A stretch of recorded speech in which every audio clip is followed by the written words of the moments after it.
So we're talking about them finding secret tunnels under Diddy's. All of this abuse that people are now discovering has been happening in front of their faces for all of this time. The reason why they're so outraged is because they're now realizing that they helped finance it. It's just as bad as the diddler. And I know that's what I found. I hit rock bottom, but I make no excuses. My behavior on that video is inexcusable. Saying that Diddy is in hot water right now is putting it mildly. We all know he's in serious trouble, and it seems to get worse every single day. It's like every new headline is just confirming everything people like Jaguar Wright and other industry insiders have been saying for years. Recently, 2 more lawsuits have been filed against him, bringing the total to 7. Plus, we've got concrete evidence of the awful things Cassie alleged he did. And if that wasn't enough, there's an even crazier twist now. Apparently, they've discovered underground tunnels at Diddy's mansion. That's right, it sounds wild, but it's allegedly true. So, back in March, the feds raided 2 of Diddy's properties as part of an investigation into an alleged S3x ring, with Diddy supposedly being the ringleader. As you'd expect, Diddy denied all the charges and allegations, but now it turns out that his $40 million house in LA has an underground water tunnel.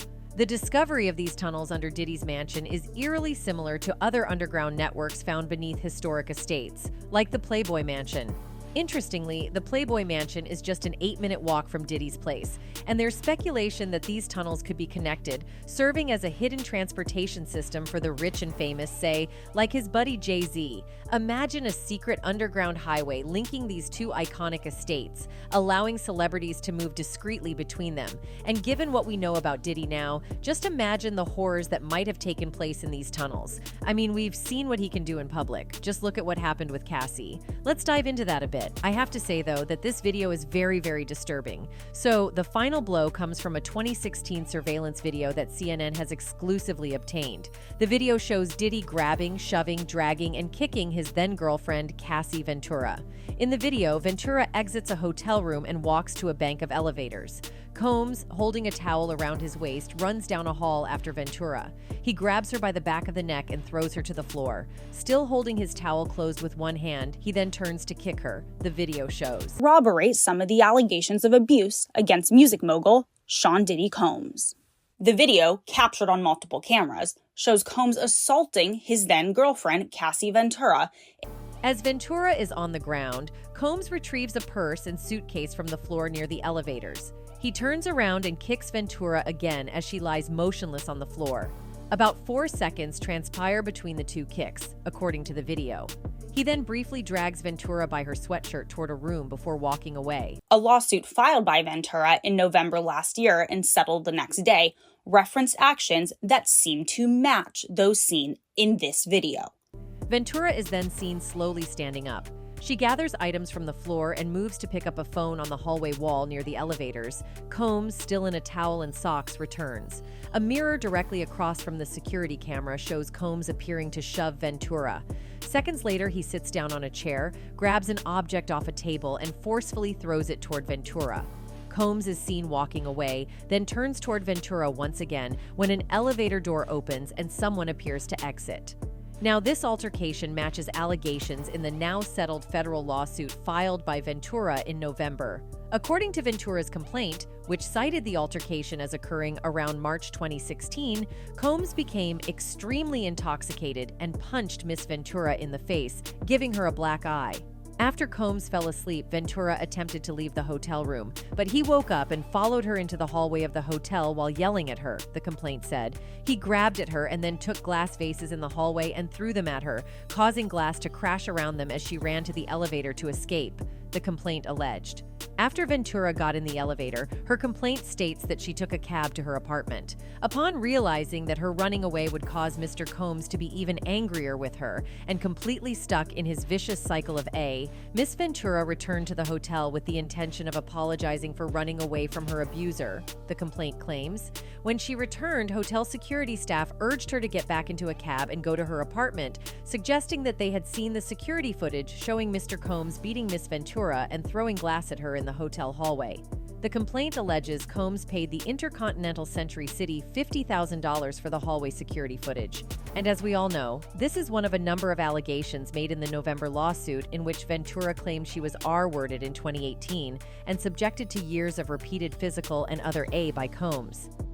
Now, at first, Cassie refused to make a comment, but she finally shared a heartfelt statement saying, "Thank you for all of the love and support from my family, friends, strangers, and those I have yet to meet. The outpouring of love has created a place for my younger self to settle and feel safe now, but this is only the beginning. Domestic violence is the issue. It broke me down to someone I never thought I would become. With a lot of hard work, I am better today, but I will always be recovering from my past." She continued saying, "Thank you to everyone that has taken the time to take this matter seriously. My only ask is that everyone open your heart to believing victims the first time. It takes a lot of heart to tell the truth out of a situation that you were powerless in. I offer my hand to those that are still living in fear. Reach out to your people. Don't cut them off. No one should carry this weight alone. This healing journey is never ending, but this support means everything to me. Thank you." Her attorney Douglas H. Wigdor also had this to say. The gut-wrenching video has only further confirmed the disturbing and predatory behavior of Mr. Combs. Words cannot express the courage and fortitude that Miss Ventura has shown in coming forward to bring this to light. And as for Diddy, well, he had this to say. But I make no excuses. My behavior on that video is inexcusable. I take full responsibility for my actions in that video. Had to ask God for his mercy and grace.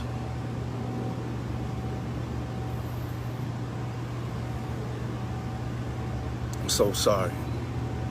And as you can guess, the internet went absolutely wild the moment the video dropped. One person said, "I stood with Cassie before seeing her proof, but I absolutely am baffled in what I just watched. Diddy punching her in the head, throwing her to the floor, kicking her, dragging her. This is why you should believe victims when they speak. Everyone ain't lying." This person also chimed in saying, "Y'all saying Cassie stayed with Diddy after all this. This man is a billionaire who also had somebody K-worded and who had another popular rapper car blew up. He would have K-worded her, probably K-worded Kim Porter." Even some celebrities jumped in on the action, starting with 50 Cent, who's been on Diddy's case from the very beginning. He uploaded the video and captioned it saying, "Now I'm sure Puffy didn't do it. He is innocent. This proves nothing. This is what his lawyers are going to say. God help us all." DL Hughley also reacted to the video saying, "It's over as it should be. Don't attack me with that bringing a black man down-ish either. If that's your stance on this, we're not the same." Well, it's pretty much a done deal that Diddy will probably end up in prison sooner than we think, but it might not just be him. With all the dirt surfacing about Diddy, folks are speculating whether Jay's next on the chopping block. Storm Monroe, an inside source who seems to have a finger on the pulse of this whole drama, recently dropped a video discussing how Jay might be facing a similar barrage of lawsuits once the dust settles on the Diddy situation.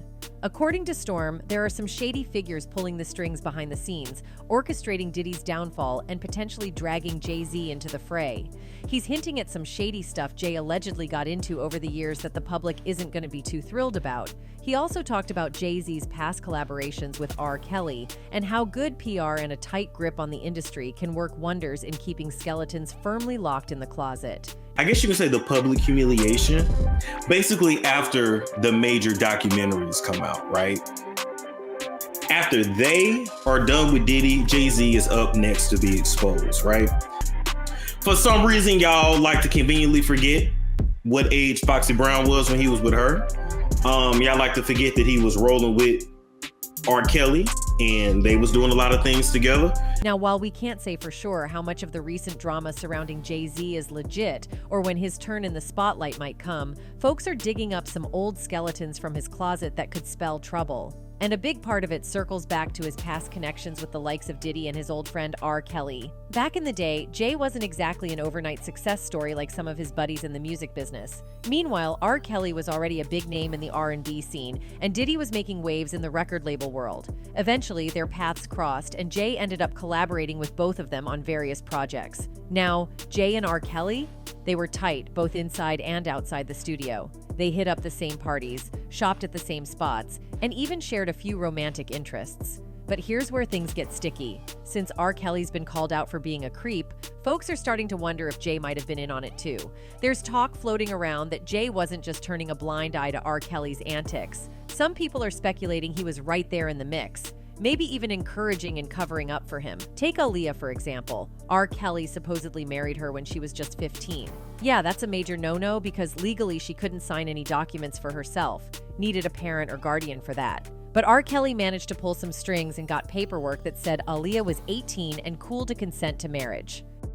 Fast forward, the truth came out, and turns out R. Kelly, well into his 20s at the time, had forged documents to marry a child. The marriage got annulled, but Hollywood's got some seriously messed up dealings, doesn't it? Here's the crazy part. Somehow, the dude managed to avoid prison. I know it sounds like 1,000 laws got broken, right? But you know how it goes in Hollywood. If you've got enough money and influence, you can make things disappear and get away with all sorts of stuff.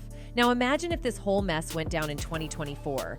R. Kelly would probably get hit with the cancel train, massive social media uproar, investigations for forging documents and marrying a child, and a swift exit from the industry. But it was the 90s, a different time. Here's the thing. Jay-Z didn't cancel R. Kelly or even keep his distance. Nope, they went on to drop a joint album and even hit the road together on tour. Jaguar Wright chimed in and thought it was all kinds of weird and couldn't figure out how Jay-Z was cool with getting involved with R. Kelly.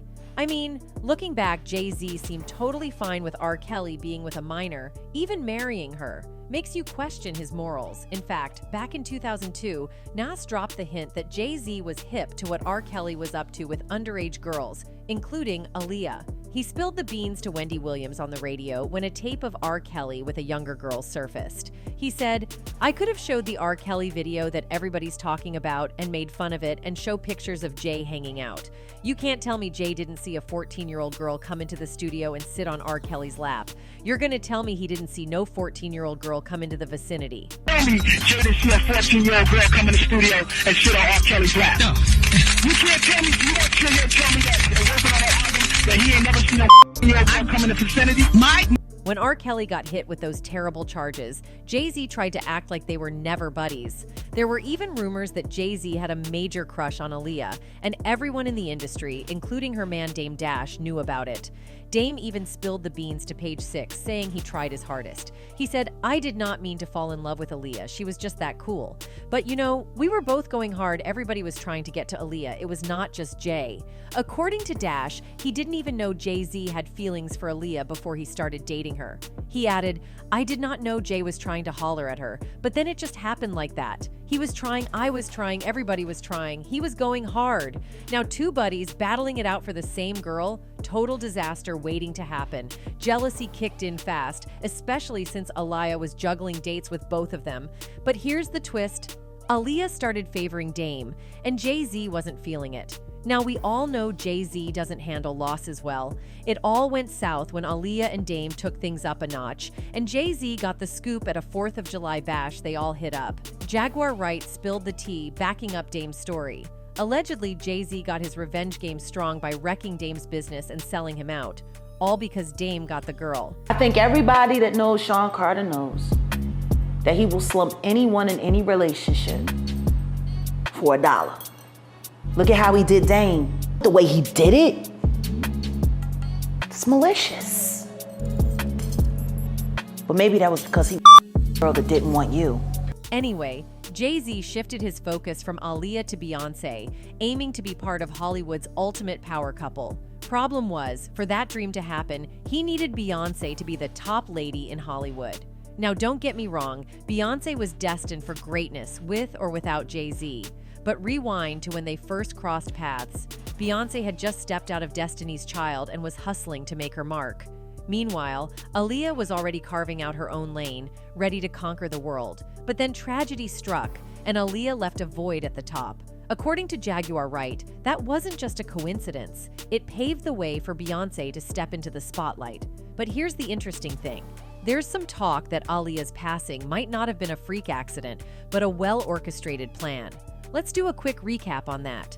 So, Aaliyah's passing wasn't some random accident. Right after the crash, rumors claim that the small plane was overloaded by a few hundred pounds. Plus, the weight wasn't spread out evenly, making it a hot mess to control once it took off. It turns out the pilot wasn't on the up and up either. Dude reportedly faked his license and was all messed up on alcohol and who knows what else. When the accident went down, Aaliyah wasn't even keen on hopping on that plane. She straight up voiced her worries about getting on the plane. There was even a witness. Kathy Lindoli spilled the deets in her book, Baby Girl, better known as Aaliyah. So there's this 13-year-old Kingsley Russell whose fam runs a taxi hustle in the Abaco Islands. Back on August 25, 2001, he's rolling with Aaliyah as her squad heads to the airport for her flight back to the US.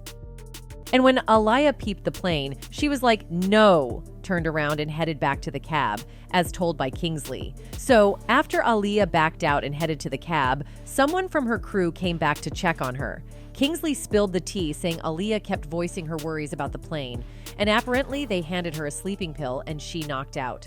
Even with her earlier concerns, they still carried her from the taxi onto the plane while she was passed out. Now, fans always say Jay-Z and R. Kelly are in the know about what really went down with Aaliyah. And considering their tight friendship with Diddy, he might have the scoop too. Maybe even cracked a laugh and carried on. When karma hit R. Kelly, Jay-Z's PR worked overtime to act like they weren't buds at all. And now it seems Jay-Z is doing the same thing to Diddy. I mean, we know how close they are. Remember when Diddy posted that only his mom and Jay-Z can call him Sean?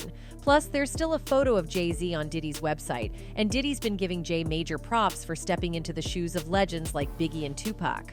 Back in 2022, during a Twitter Space celebration for Biggie's 50th birthday on Tidal, Diddy couldn't stop singing Jay's praises, especially for holding down the rap scene after we lost Biggie and Pac. He said, bro, you filled them shoes though. You came in, and we definitely give thanks. You definitely came, and I just know how much Big really looked up to Jay. And remember when Jay-Z teamed up with the NFL and caught some heat? Diddy had his back, supporting him in public. He hopped on Instagram to say, Hav is one of the greatest to ever do it. He has been there for more than anybody from the hip-hop culture, including me. He has always been so selfless and fights for other people. We as a people cannot be divided and conquered at this time. Seems like there's some serious bromance going on. Jay-Z even narrated a video montage for Diddy's Lifetime Achievement Award at the 2022 BET Awards, calling him an inspiration to all those kids starting from scratch. But here's where it gets tricky. Ice Cube's out here claiming Jay-Z might throw Diddy under the bus because of all the heat he's getting from the public, when he is also doing the very same thing Diddy did. Let's take Foxy Brown as another example. Rumors are that Jay's started G-wording her when she was about 14. Supposedly, they ended up getting involved when she was 15, and he was a 24-year-old dude making waves with LL Cool J's I Shot Ya remix. Foxy was doing her thing in the music world, teaming up with big names, but the one that stood out was Jay-Z. They hit us with their first major duet, Ain't No N, on the Nutty Professor soundtrack in '96. And those lyrics had everyone raising eyebrows. Ain't no N like the one I got. No one can F you better. Sleeps around, but he gives me a lot. Like, why was a 15-year-old singing those explicit lines? And there's also Tierra Marie. Before she was on Love and Hip Hop, she was in the mix at Def Jam with Jay-Z.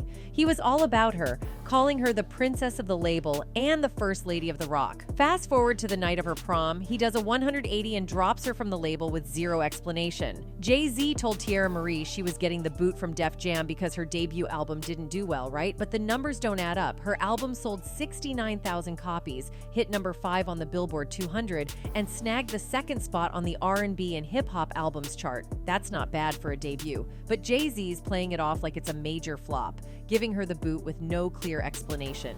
Now here's the twist. Rihanna drops her debut a couple of weeks later, also selling 69,000 copies, but her album charts lower at number 10. Now, by the logic Jay-Z used with Tierra, Rihanna should have been in the same boat, right? But no, Rihanna's still standing. Why? Well, according to the rumors, the not-so-secret sauce is that Jay-Z was supposedly getting cozy with Tierra at the time, even though she was still in high school. Also, a blind item spills the beans that L.A. Reid allegedly got in the mix first, hooked up with Tierra, then supposedly passed her to Ray J, who in turn passed her along to Jay. Yeah, it's all kinds of messed up, especially considering she was a minor at the time. Hold on, there's more. Ray J and Tierra went public in 2006, right after Jay-Z dropped her. She was 18 and he was 25, but rumors were floating around that their thing started way before she hit legal age. Now here's where Jay-Z's story starts to crumble. If her first album was such a train wreck that he was ready to boot her, why on earth was she working on a second album? Well, according to the blind item, the real reason Jay-Z dropped her wasn't about album stats. It was because Ray J wanted Tierra all to himself and got jealous that Jay-Z was in the mix. Rumor also has it Beyoncé caught wind of the affair and put her foot down, demanding Jay-Z cut ties with Tierra completely. Now, Jay-Z's solution wasn't just dropping Tierra from Def Jam. He went all out and blacklisted her from the industry, making sure nobody would give her a shot. No wonder Tierra's career tanked after leaving Def Jam. It's a head-scratcher because she had the talent, no doubt. Her debut album even hit the top 5 on the Billboard Hot 200. But according to L.A. Reid, Beyoncé played a big role in the label shifting attention to Rihanna and giving Tierra the boot. Reid said, "We had an in-house company showcase, and Beyoncé happened to be there with Jay-Z, Tierra Marie, Rihanna. A 4-girl group called Black Butterfly and Neo performed. At the label, we thought Tierra Marie would be a big star. We spent more time on her, did more work on her, paid more attention to her.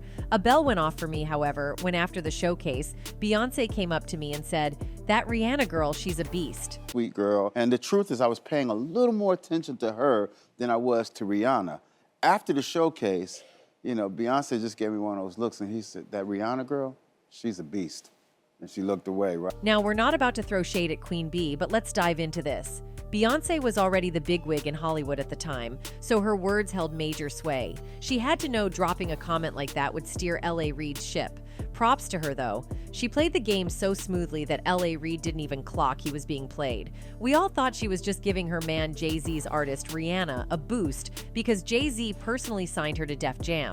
Turns out the real deal was she was trying to clear the field for her man by taking out the competition. Allegedly, of course. Jaguar Wright also recently went on record saying he's worse than Diddy. And you know the kind of wild allegations that circulate around Diddy. So if Jaguar's saying Jay-Z takes the cake, you've got to wonder what's really going on behind the scenes. She claims Jay-Z's just smarter than Diddy, keeping his business tighter and avoiding the spotlight. Also about how Jay-Z is quietly stepping back from being buddies with Diddy and leaving him to face the heat in the public eye, all while doing his own thing on the low. Sean Carter is worse. Uh-oh. Oh, man. He's smarter. He's patient. Let us know what you think about all this in the comments, and we'll catch you in the next video.